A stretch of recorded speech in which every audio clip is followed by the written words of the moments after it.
Hi everyone, it's IŠTÓ and I have a lovely guest today. It's Jen. You probably know Jen from her project Dream Prague. So Jen, welcome and thank you for joining me today. Of course.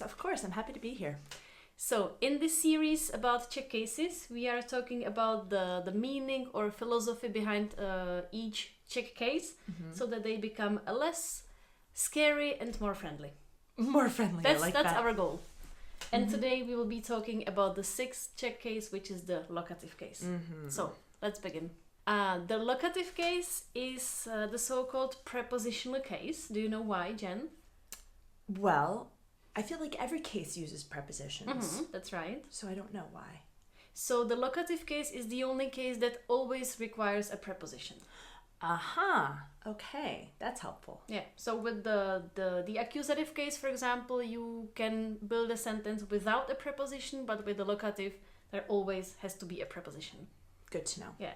And the good news is that there are only 5 prepositions connected with the locative case. Let's see. V ve škole. Let's see. O víkendu. Při zkoušce. Super. Okay. Which is tricky because sometimes it can be the 4th case. Sometimes it can be the 6th case. And we will talk about it later. And then I just had it. Po Praze. Po Praze. Po Praze. Through Prague. Right. The key word for the locative case is, what do you think? What's the key word for the locative case? Location. Location. Yeah. Correct. So the most obvious prepositions for me are the prepositions na and v. Right? Me too. Okay. So generally said, we use the preposition na when something is located on a surface. So we can translate it with the preposition o in English. Exactly. And the preposition v is used if something is inside a container, a box, inside something that has walls or set boundaries. Okay, that's obvious. Yeah. That's obvious, and it's also easily translatable to English. Sure. That's easy. Now, the problem is that the majority of locations in our lives are not surfaces or containers. Sure. You can translate na and v in English using 3 prepositions, on, in, and at, but it doesn't really correspond usually or match. So I think it's not a good idea to try to translate it. It's better to memorize situations in Czech where we use the preposition na. Because in the majority of cases we use the preposition v, but there is a group of words or situations that requires the preposition na. So I think the easiest, the best way is to just memorize these words. And you might already know them.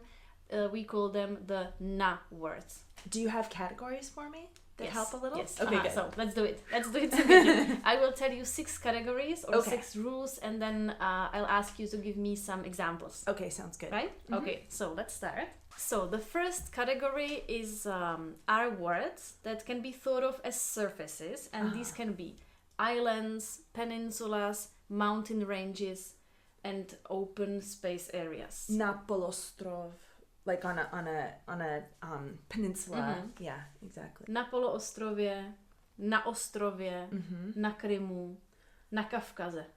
Kaukasus. Na Kavkaze. Okay. Right? So usually mountains, islands, peninsulas, open space areas are used with the preposition na. Okay. This is the first category. Na hory. Na horách. Na horách, plural. Na horách. Exactly. Okay. It doesn't always work. So in Czech there are exceptions, of course. We say v Krkonoších. In the Krkonoše mountains. And I always hear it v Alpách. V Alpách. Yes. Interesting. Another so exception. these are exceptions I just have to memorize. Okay. Yeah. Okay. Now let's go for the second rule, which is words that are somehow associated with countryside or with regions. Do you have any examples? Na Šumavě. Although that's kind of like the mountains as well, but it's a region. It's a region. It's a region. Na Šumavě. Na Šumavě. Na Moravě. Super. Na Moravě. Na Moravě. Na Moravě. Na Slovenska. Na Slovensku. Na Slovensku. Super. Region. Na venkově. In the countryside. Na chatě. Jsem na chatě. And why would you not say I'm v chatě? Why do you think? Is there a logical reason, or is we can say both? We can say jsem v chatě and jsem na chatě. Do you know what could be the difference? I was thinking that maybe na chatě is like where are you this weekend? Na chatě. It's like I'm almost at the event of going to my cottage. But if your dad is walking around in the forest and he's like, where did you go? And you could say I'm v chatě. I'm actually physically in the hut. Inside the house. Okay. Yes. That makes sense. Even though there are people who say jsem v chatě instead of jsem na chatě, so I think this also depends on the region where Czech people come from. Oh, okay. Interesting. In my family, in my region, my area in Prague, I usually hear jsem na chatě. Maybe it's more of an event for Prague people to go to their hata. Yes, and we connected with the countryside because usually we are in the city and we want to go out. We want to go to the countryside, so we say na chatě. Jsem na chatě. So the third group of words that always take the preposition or usually take the preposition na and not the preposition v are neuter words with the suffix IŠTě. So these words, you are right, usually refer to open space areas with no boundaries, with no walls, public places usually. So jsem na parkovišti. Can you translate these to English? Jsem na parkovišti. I'm in the parking space. Yeah. Jsem na hřišti. I'm in the fields or the place where you play a game or the playground. No boundaries. Na letišti. Super. Na letišti. No boundaries. At the airport. So the next group of words that take the preposition na and not the preposition v are points of embarkation for travel. Okay. Do you have any ideas and examples? Like na štopišti. Na nástupišti. Na stupišti. On the platform. Na letišti. At the airport. Na nadraži. At the train station. Yes. What else? Na zastávce. Na zastávce, at the tram stop. Na stanici. Na stanici, That's very similar. Na zastávce, na stanici. Yeah. It's interesting that it really doesn't translate to English. So sometimes you say in, right, or on, or at, and I always mess up these prepositions. When you're speaking in English. Yes. Oh, interesting. Yes, so I forgot. Of course, it's hard for you as well. It is. It's not just hard for us English speakers. Yes. So I think that it's just a matter of committing them to memory. It is. Yeah. Okay. So the next group of words that take the preposition na are significant buildings and locations relating to trade, education, and administration. Okay, that makes sense. I've learned the way I think of it is like government buildings are na úřadě. Na úřadě, na ambasádě. Na ambasádě, na velvyslanectví. Super. Okay. That's quite the same. Na ambasádě, na velvyslanectví. Na poště. Na poště, government office. At the post office. Yeah. An interesting one for me was na trhu. Na trhu, like at the markets. Outdoor markets. Yeah. And also na náměstí. Na náměstí, an open space. That's almost like falls into the category of kind of like open space, almost like na hřišti. So when I was preparing for this video, it was interesting for me to realize that na náměstí and na trhu were really so important in the past. They were connected with public meeting, with politics, with executions, with trade, hangings. So all of these locations are connected with the preposition na. So they almost go into the category of public administration or commerce. So they get this like important na. Yeah, na. There is one exception that I can think of regarding these public places and administrative buildings and important places. Can you think of any? Well, I was thinking that because you mentioned education and we say na univerzitě, but we say ve škole. Exactly. So that's like, you just have to remember that it's ve škole. And the last set of words that go with the preposition na are most organized events or important time junctures. Oh, time junctures. Interesting. Okay. So, when we learned in the accusative video that when we're going to beer or to coffee, it's an event. So we say na kavu or na pivo. And that's when we are going there, the accusative. But with locative, we're talking about where we are. I always remember to use it with být, with I am here. So we would say, where are you? Na pivu. Jsem na pivu. Jsem na pivu. Right, I'm at beer. Or I'm at jsem na kávě. Yeah, I'm at coffee. Great. Yeah. We Na can koncertě. say jsem na koncertě. Event. Yeah. Jsem na konferenci. And then we also say na začátku a na konci. At the start, at the end. So these are time junctures. Na začátku, Yes. na konci. Yeah. Okay, I think that's it. It doesn't need to be overcomplicated. We have these 6 groups and you can remember them. Okay, when I use these 6 groups, when I use these words, I use the preposition na to express location and not the preposition v. Okay. Before we continue, let me ask you something. Have you been living in the Czech Republic for some time already, but you still speak English with your friends? Have you been introduced to all the grammar, but you struggle to use it in conversation? Are you afraid of speaking? If you answered yes, then you might be interested in my program Study Like a Pro. In 30 days, I show you how to study Czech so that you finally start using it in real life. The link is in the description and I will see you inside. So, Jen. Yes. We mentioned the categories that need the preposition na. Now let's move on to the next preposition that expresses location, and that's the preposition v. Okay. So we said that the basic meaning of the preposition v is to express like being inside in a some container. closed area, some closed Exactly. space. Okay. Yeah, right? So we use it for cities. So we can V imagine městě, ve městě. Praze. Yes, v Paříži.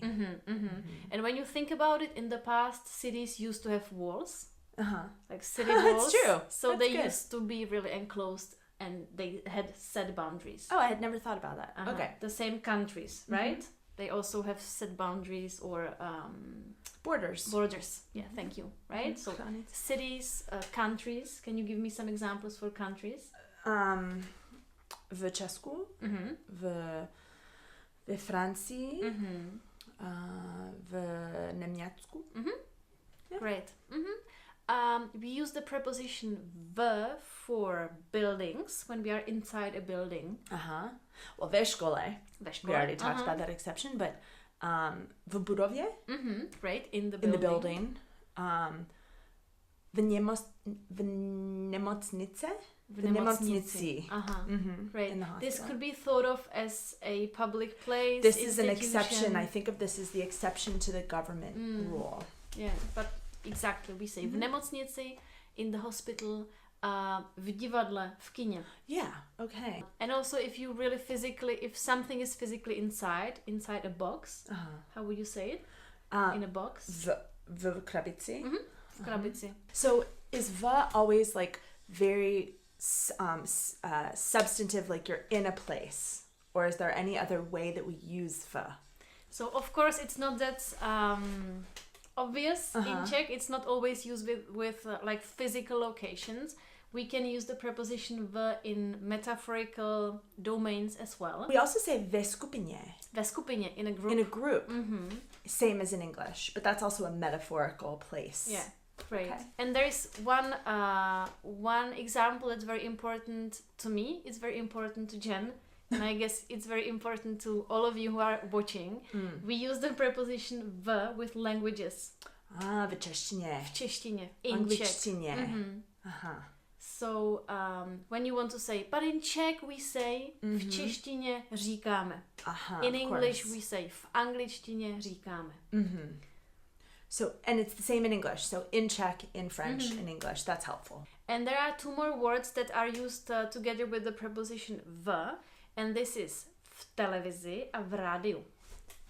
This is the opposite of what we say in English. Okay, and I've been saying it wrong all this time. Me too. In the last video on the genitive case, I said I was speaking in English and I said in television. Oh. Because in Czech we say v televizi. Okay. But in English you say on TV, right? Right. Do you say v YouTube? Na YouTube. Okay, different. Usually that's a great hint when you speak about internet or technologies. We use the preposition na. Na WhatsApp? Na WhatsAppu, na YouTubeu, na Skypeu, na internetu. Okay. It's only those old-fashioned technologies that you were in. Exactly. In the TV, in the radio. But now we are open-minded.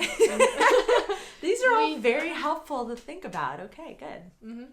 Jen, the next domain where we can use the preposition v is time. Yes.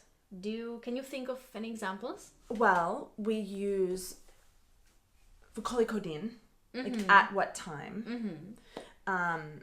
But that's tricky because we use the preposition v with the accusative case as well or the locative case. Okay. V kolik hodin is the accusative case because when we speak about hours or time, like during the day, what time is it? V kolik hodin we use the accusative case. Okay. Oh, ve dvě. Ve dvě. Ve dvě. Ve čtyři. Do you remember the key word for the accusative case? It was like it's motion. I think of motion.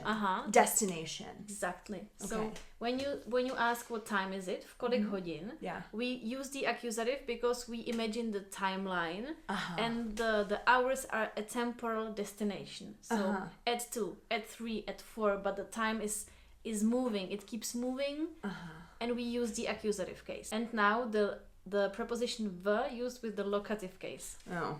Well, we use it with months. For example, v listopadu, v prosinci. Right.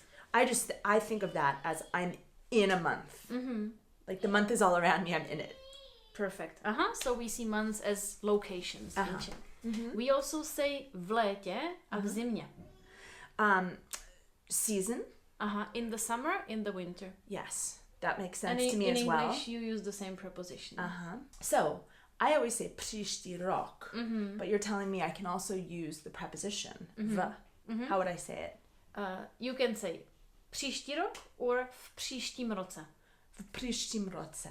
So in the next year, I will have a baby or something like that. And there is a connection between Czech and English because you also say in the next year. Yeah, exactly. And you also say in the future. Yes. And we say v budoucnu. V budoucnu. Right. Not v budoucnosti? You can say both. Okay. That's what I usually say, v budoucnosti. Okay, so in the future, same as English. Helpful. But keep in mind that it's not in the future, like going somewhere, going to the future, but being in the future. These I just think of like baskets of time, and I'm in them. Baskets of time, amazing. So just remember that the preposition v can be used with time as well, sometimes, not always. Okay, good. So Jen, we mentioned the preposition na, the preposition v. Now let's have a look at the third one, which is při. Při práci poslouchám hudbu. Yeah, during work, I listen to music. Right. Exactly. Při zkoušce musíte být ticho. You have to be quiet during the test. Okay. Or při zkoušce se potím. Yeah. I'm sweating during the test. Exactly. Do you see the concept of location in these examples? Při práci, při zkoušce? Yes, because again, if you think of time as a basket, during this test, it seems like that's the location of where I am. Yeah, great explanation. Yeah. So Jen, the next preposition is the preposition o, and we will continue with the domain of time. Okay. Because we can also use the preposition o and connect it with time somehow. Can you think of any examples? I will say, as a learner, these make absolutely no sense to me. So don't even bother, just commit them to memory. But for example, o víkendu. Great. On the weekend. O Velikonocích. Over Easter, or at Easter time. O Vánocích. Great. At Christmas time. O prázdninách. O prázdninách, it's like on your vacation. Or holiday. We use the word prázdniny for kids.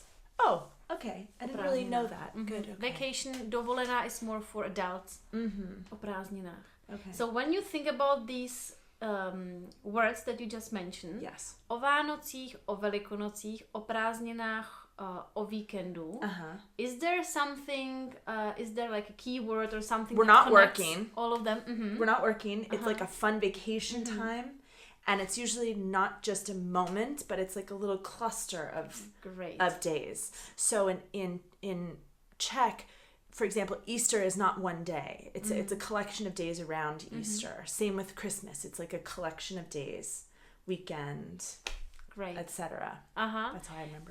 And I see a great hint, because we spoke about hours that we use with the accusative case. So when you imagine a busy working day and you see the timeline and the accusative case, I have something at 2, at 4, at 5, at 6. Yes. So it's like you're very busy. Sure. But when you say ve 2, ve 3, ve 4, v 5, use the accusative case. There is the motion, the destination, temporal destination. But with o and the locative case, we have the basket or the calm time when we enjoy. We're not making appointments for 2 and 3 and 4 on the weekend. We're just doing the whole week. That's a great way to think about it. Same at Christmas. There is no like precise appointments where we use v. Yeah. I So like that. O Vánocích. Okay, so maybe there is a little logic to it. It is. Okay. But you have to dig deep. Yeah. It's true. Jen, we saw the preposition o connected with time. Sure. There is one more very important translation of the preposition o. Can you think about it? It's the main one, which is about. About. Yes. And it's a lot more logical for an English speaker. So, for example, we say mluvit o něčem. I'm talking about something. And the something is the locative case. Yes. Něčem. Psát o něčem. Write about something. Přemýšlet o něčem. To consider something? To think about something. You can think about the topics, because the topics are the locative case. As a place, as a location for our discussion, for our thinking. Yes. So you can almost think, not to interrupt, you can almost think about like being deep in thought. Like you're in the metaphorical basket. We're talking about politics or politice. We're like in it. Yeah. So it's like an intellectual or something where you're immersed in something.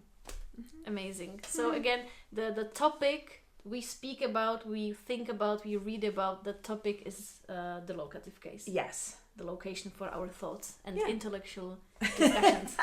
Good. The last preposition connected with the locative case is the preposition po. Jít po cestě. To walk through the on the way. Or along the way. The path. Chodit po městě. To walk through the city. So again, can we find something that these examples have in commonality? Common? Well, I think that these are all moving through or around, but without a destination. Because when we think of destination, we think of the accusative case. But these are all things that are just kind of like going through around with no real destination. Great. So it can be maybe a bit confusing that we use the locative case with movement, because me personally, also as a teacher, I always thought of it as a destination. I'm not moving, I'm in there. But now we can see that we can use the locative for movement as well, but we are still in the boundaries of the location of the place. Yes. That makes sense. Jen, the very last thing I would like to talk about is the translation of the preposition po as after. Okay. Do you have any examples? I mean, po obědě. Great. After lunch. Po víkendu. After the weekend. Po jídle. Po jídle, after food. After food, after eating the food. After eating, yeah. Po kávu. So, po kávě. Po kávě. And you are great with coming up with crazy explanations, very great and logical explanations. So again, do you see any logic behind this? The locative case and the meaning after something. Well, for me personally, it's almost like v. It's at a time, it's this bucket of time after the event. If you think of time as just like buckets of time, it's just right afterwards. It just makes sense. It's the location right after the thing. Jen, I don't have any tricky questions for you today, any trivia. That's it for the locative case. Yes. Do you have any questions or comments before we finish? I would say that these are actually quite easy in that there's always going to be a preposition. I didn't know that. That's helpful. Secondly, I think if some of these were logical to you, that's great. But also if they're not, it's just don't even bother. Just commit them to memory. Put them on cards.